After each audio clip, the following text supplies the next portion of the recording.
Kabupaten Bombana adalah salah satu daerah tingkat 2 di Provinsi Sulawesi Tenggara, Indonesia. Terbentuk pada 18 Desember 2003 atas dasar Undang-Undang Nomor 29 Tahun 2003. Kabupaten Bombana yang merupakan hasil pemekaran Kabupaten Buton beribu kotakan Kota Rumbia.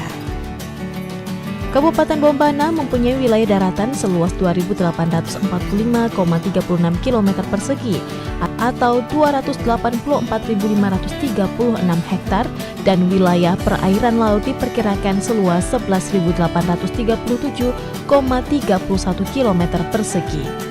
Kepadatan penduduk yang tercatat pada 2005 mencapai 110.029 dengan memiliki potensi pada pertanian, perkebunan, kehutanan, perikanan, peternakan, serta perindustrian.